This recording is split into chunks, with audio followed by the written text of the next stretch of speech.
Hello and welcome. This video was created to educate Temple University students on the topic of hazing and how we at Temple aim to prevent it from happening.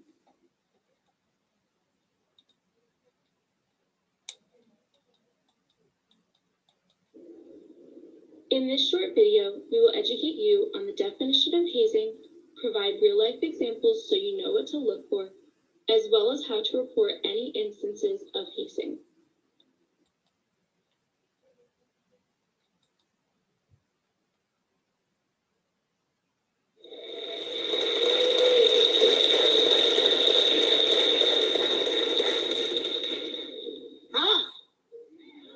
I wasn't going to be Greek. I thought fraternities and sororities were stupid.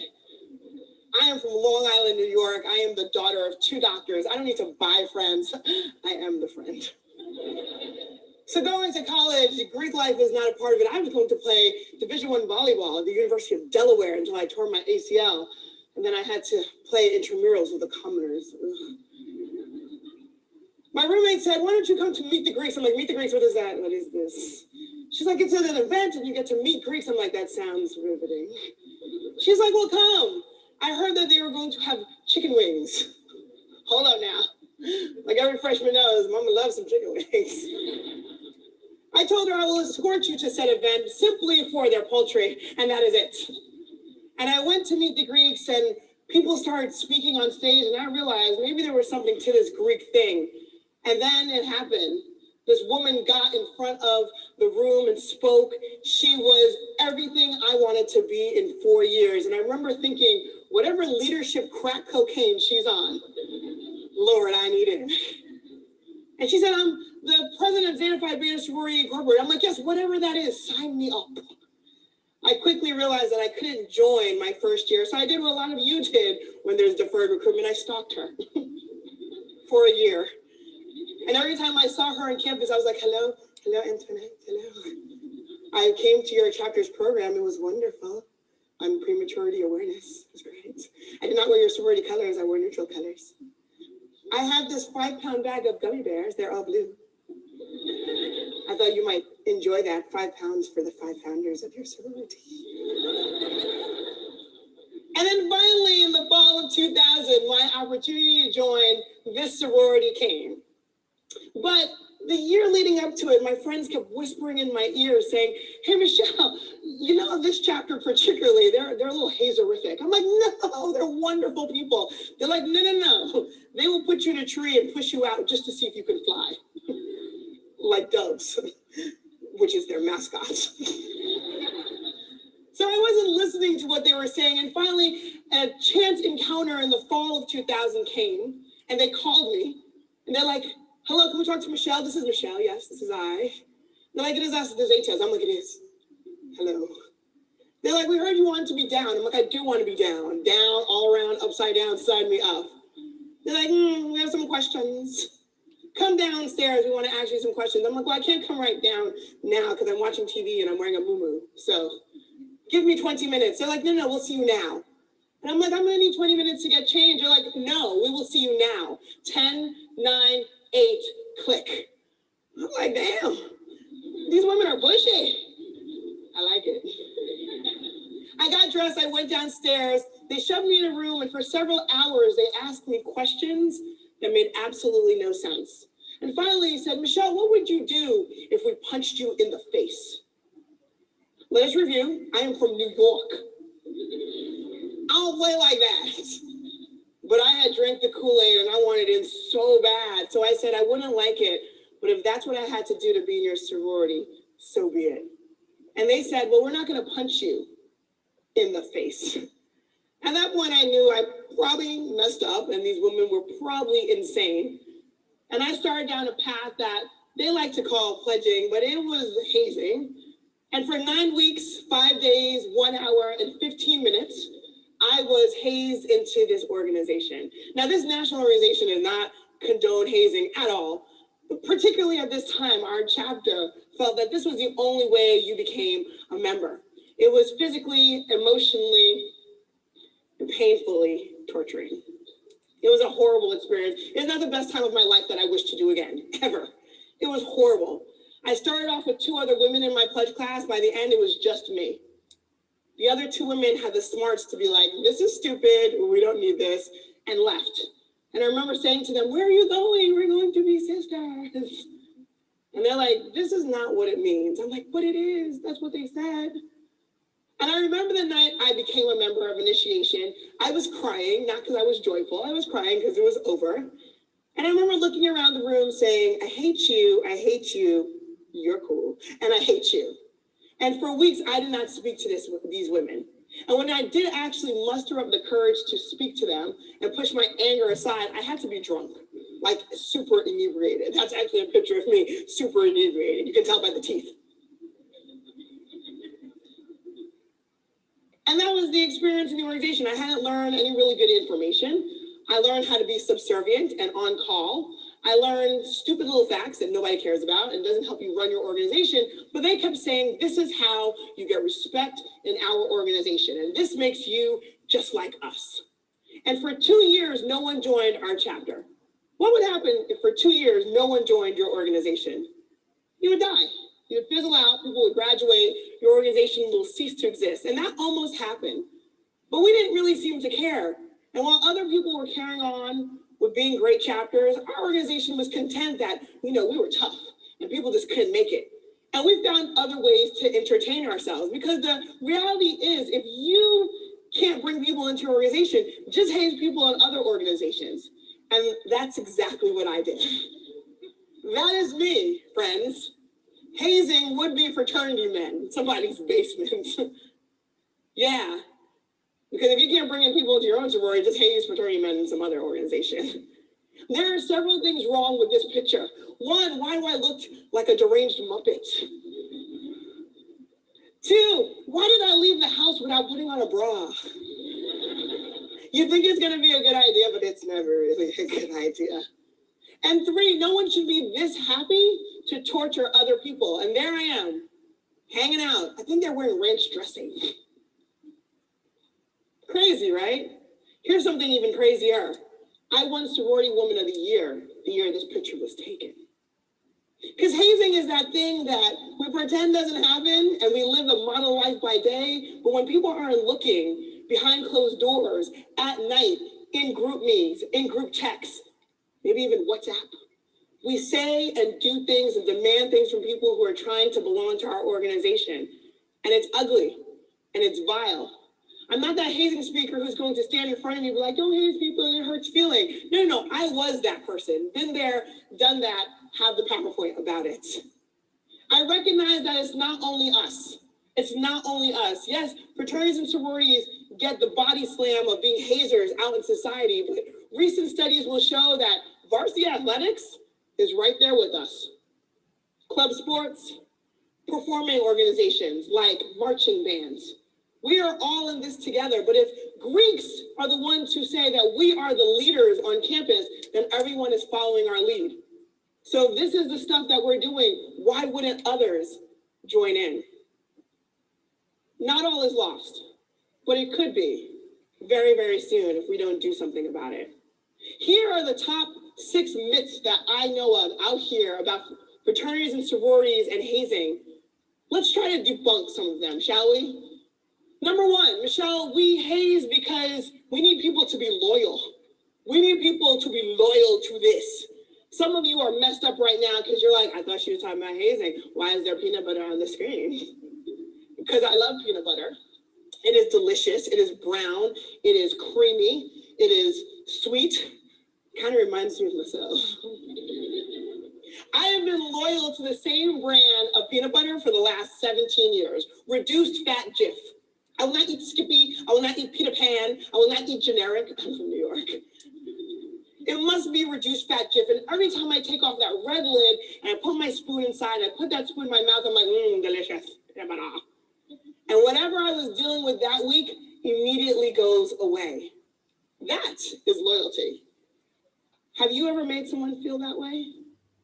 When was the last time you asked potential new members of your organization, what does our group have to do, be, or say for you to be loyal to us for a lifetime? Because what I know about 18 to 22-year-olds, you will front and laugh to get what you want. And you will fake be loyal so you can get letters and then say, I'm good, I'm done, right? There are plenty of people in our organization like that.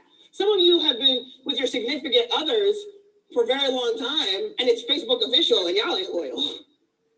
You know loyalty comes over a very long period of time, of consistency, of being who you say you are, of always treating people the same way, and never deviating from that formula.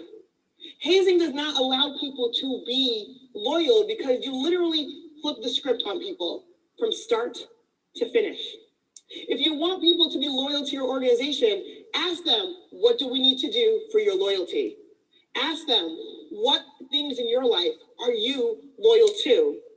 And then aspire to be that. Number 2, hazing eliminates bad apples. Michelle, we can't just have random scallywags in our organization. We can't just have these randoms. So we have to eliminate the bad apples. The only way to do that is to haze them. Hello? Totally makes sense, right? How do you sort out the people who just really shouldn't be here and they're only here for the letters? Because people never get into our organization just for the letters, right? We would never. Wait a minute. Yeah. But hazing's a really good way to eliminate that, right? We'll just torture people. We'll just make them our personal sorority and fraternity slaves, and let's see who makes it to the end, and there is what we'll have. When I told you I started with 2 other women. One of them is a neuroscientist. The other one is a lawyer. My sorority missed out on 2 amazing women because we didn't know how to act right. Hazing does not eliminate the bad apples. It is a petri dish for the bad apples. We love this crap.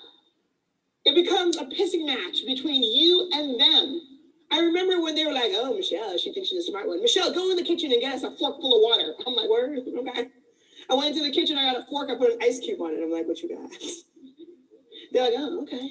They threw a magazine at me. They're like, Michelle, circle all the M's in this magazine in 20 seconds. I threw the magazine on the floor, and I walked a circle around it. I'm like, is that all you got? That was not a good night. It was a long night after that. But they didn't eliminate me. I was just thinking about ways where I could torture the next group of people who would come into it. You keep bad people in when you do bad things. Those 2 women left because that chapter was not about great things, enhancing women, living their values on a daily basis. We eliminated the best of what our sorority could have been and kept the people in it who are committed to keeping hazing practices alive and well. What did we really eliminate in the end? Number three, our founders hazed. Yes, the founders, the brilliant founders hazed. We must live what the founders lived. When people say that the founders hazed, I have to laugh because this was not what the founders of our illustrious organizations were on. Not even remotely. Who were the first people to go to colleges? It's not a trick question. Who are they? Yell it out. Men, specifically white men. Yay, white men. First ones on campus. And they wanted to start these literary societies and organizations outside from the university. And the university said no. And the men were like, what do you mean no? We're going to fight and we're going to start this in secret. And we're going to create these organizations where men can have an exchange of ideas. So the birth of fraternities came along. Who are the second people allowed on campus? It's not a trick question. Women, good. What kind of women? White women. Yay, white women. They were allowed on campus, but we weren't letting 300 white women on. We were letting like 4. And they're like, good luck, 4 white women with all these men on campus. So the women decided to create their own secret organizations where they could exchange ideas and not be ridiculed or be asked why they're even on college campus. Who are the next people who are allowed on campus? Not a trick question, but some of you don't want to answer it. Yay, people who look like me. Brown people, yay! But again, they weren't letting 300 of us on either. They're like, you 2 Negroes, you can come. Have fun. It wasn't exactly the safest environment. And then we decided that, well, clearly they're not letting us into their organization, so maybe we need to create some safe spaces for our own. And that was the birth of fraternities and sororities. These founders did not have time to haze each other. They had serious business to actually attend to, like creating an organization that would provide warmth and safety and solidarity to its brothers and sisters. They had to fight the administration to even be recognized on college campuses. Could you see some of these fraternity and sorority men back in the day be like, yes, young chap, I'm going to lift my petticoat and you will hit me on my rump and then I shall return the favor. hazing. That's not the way it was going down in the streets. And yet, we today think that whatever the founders came up with, not good enough. The ritual, not good enough. The fight they had to go through to get their organizations established, not good enough. Let's add hazing to the mix to honor their memory. If you think hazing is what our founders wanted, along with risk management and these other concepts that they did not think would ever affect our organization, then you don't get this Greek thing.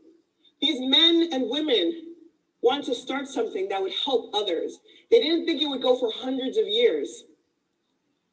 They would never even imagine that even after that long, there would be members among them who would try to destroy it by hazing each other.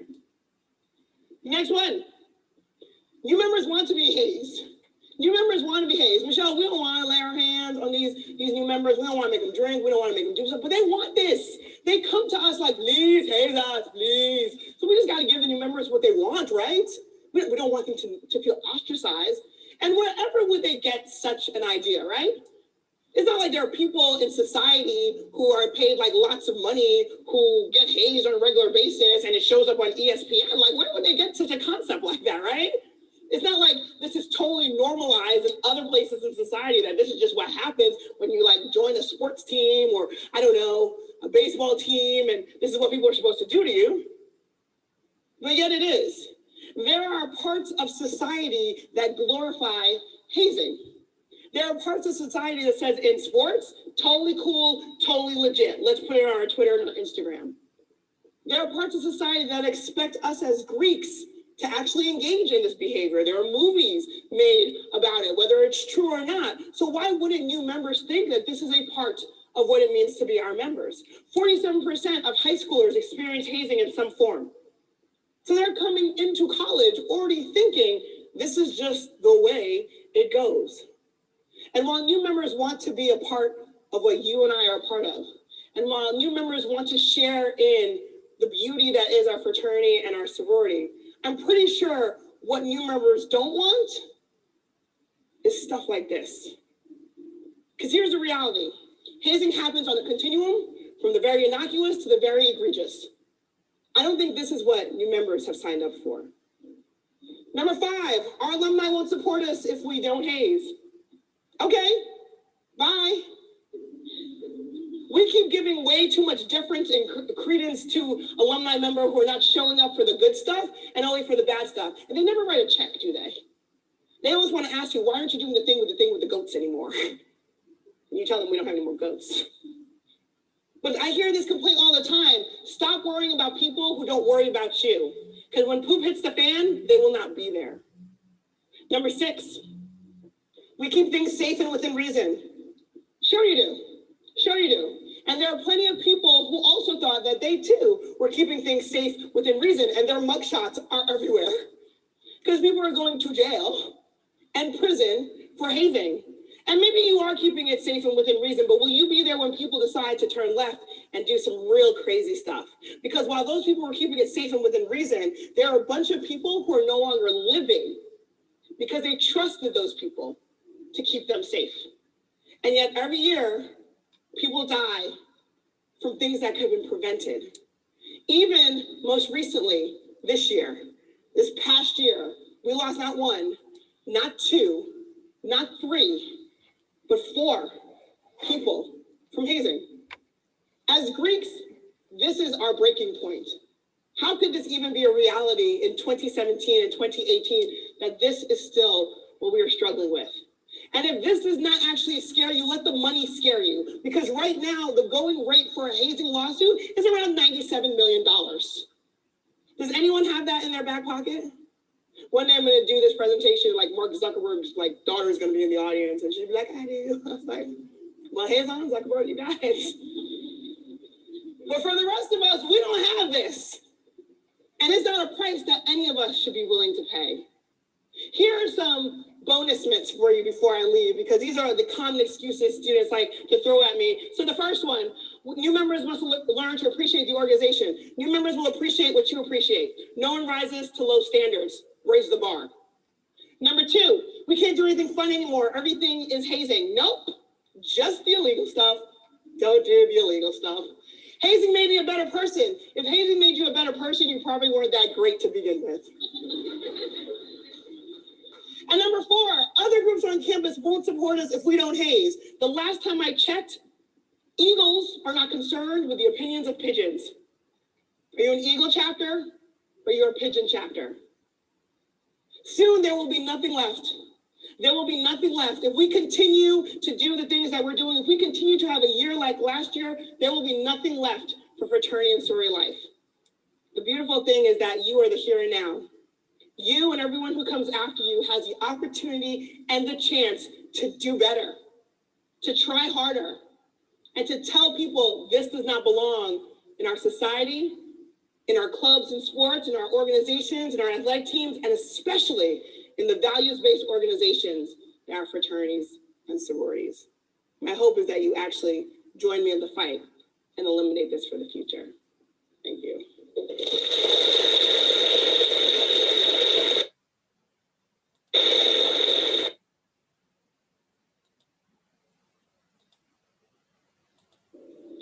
Temple University defines hazing as a person or group intentionally, knowingly, or recklessly for the purpose of initiating, admitting, or affiliating a minor or student into an organization for the purpose of continuing or enhancing a minor or student's membership or status in an organization, causes, coerces, or forces a minor or student to engage in activities. Hazing is also categorized into 3 different levels: hazing, aggravated hazing, and organizational hazing. Aggravated hazing is defined as if the subject commits a violation of hazing that results in serious bodily injury or death to a minor or student. Organizational hazing is defined as if the organization intentionally, knowingly, or recklessly promotes or facilitates a violation of hazing or aggravated hazing.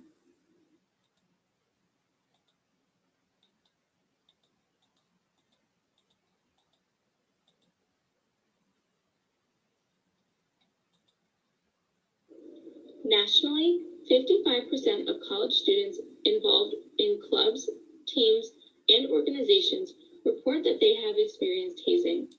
Unfortunately, hazing happens everywhere. It happens in fraternities and sororities, athletic teams, military units, performing art groups, religious groups, clubs and organizations, and even in the workplace. Those who haze usually try to justify it by arguing that it builds unity and teamwork or respect for the organization. Enough research has showed that that is not the actual outcome. In fact, hazing can lead to trust issues, animosity, depression, and in more serious situations, even death. Someone has actually died from a college hazing incident in the United States every year since 1970.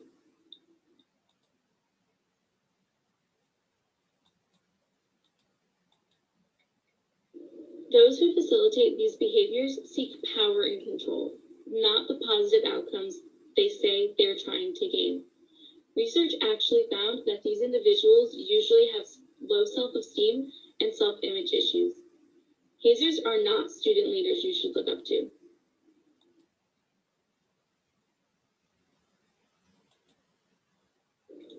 So, what are some examples of hazing?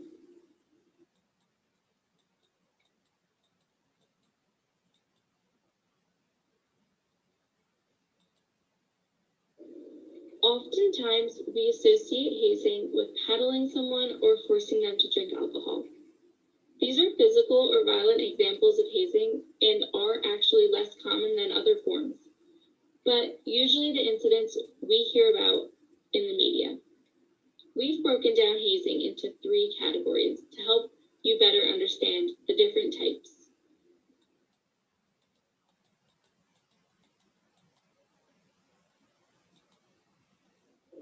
Subtle hazing is our first category. Subtle hazing emphasizes a power imbalance between new members and other members of the group.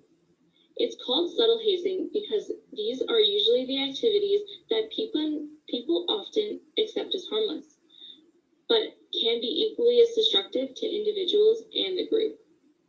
It is important to note that hazing often escalates. So if there's subtle hazing occurring, there's bound to be more serious activities in the future. Examples of subtle hazing are things like requiring new members to drive established members' places, requiring members to be referred to by titles, or enforcing members to always have a specific item in their possession.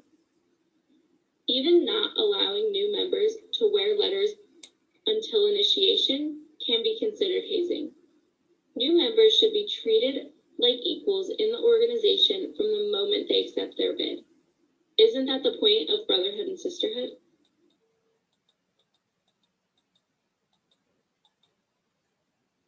Hazing can also be psychological or mental. Mental hazing, our second category, are behaviors that cause emotional anguish or physical discomfort. An example of mental hazing is lining up members with blindfolds. This could make a person feel really uncomfortable not knowing what is going to happen to them. Any type of verbal abuse or implied threat is also mental hazing.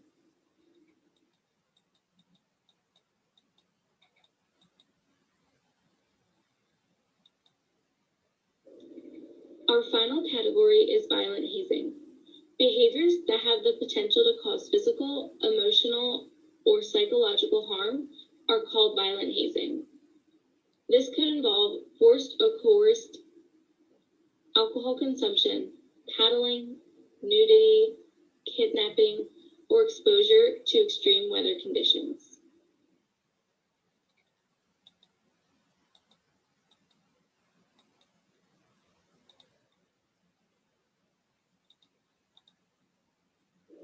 Alcohol often plays a giant role in hazing activities.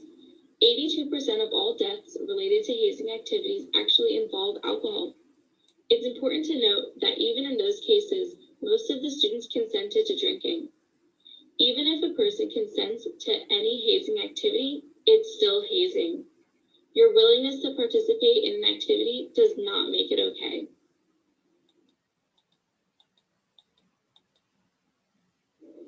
The university takes a strong stance against these behaviors and will not tolerate students being put in harm's way.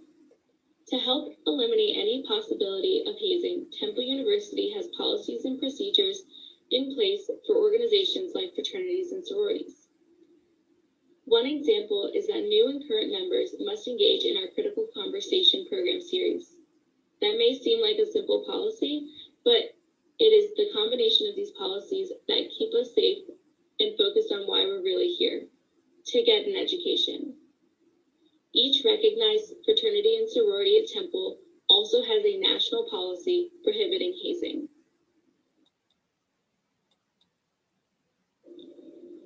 Hazing is also a crime in the state of Pennsylvania.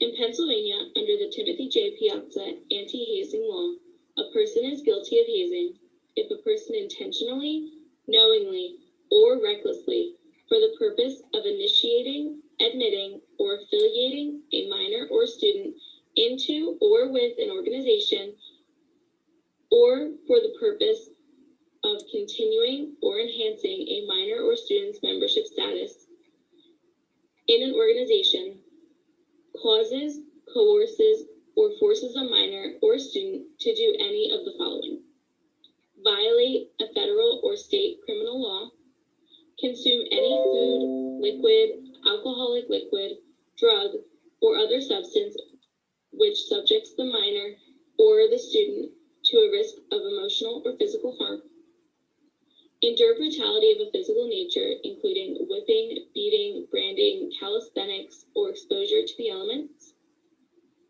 endure brutality of a mental nature, including activity adversely affecting the mental health or dignity of the individual, sleep deprivation, exclusion from social contact, or conduct that could result in extreme embarrassment.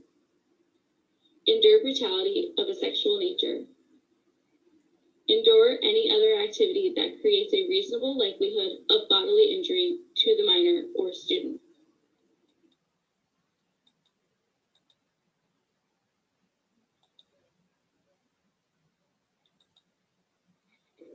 Nationwide, 2 out of every 5 college students say that they are aware that hazing takes place on their campuses. Yet only 5% of hazing activities are actually reported to campus officials. Most students remain silent. Why is that?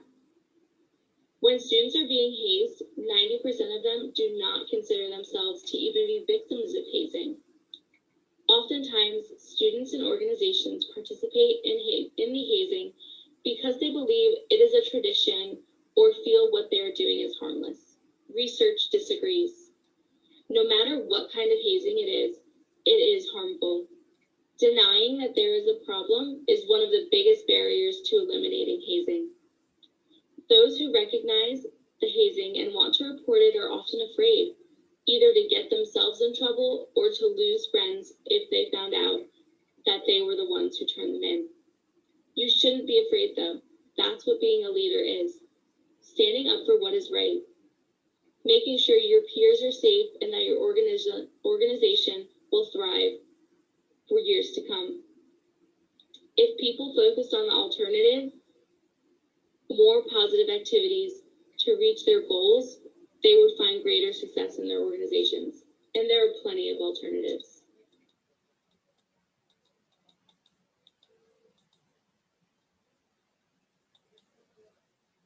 At Temple, there are various ways that you can report hazing. You can contact the Dean of Students office, student activities, campus safety services, student conduct and community standards, or the Tuttleman Counseling Center. There's also an anonymous reporting service that students have access to via these offices. If the hazing is fraternity and sorority related, you should contact whoever oversees fraternity and sorority life. His contact information is on our website.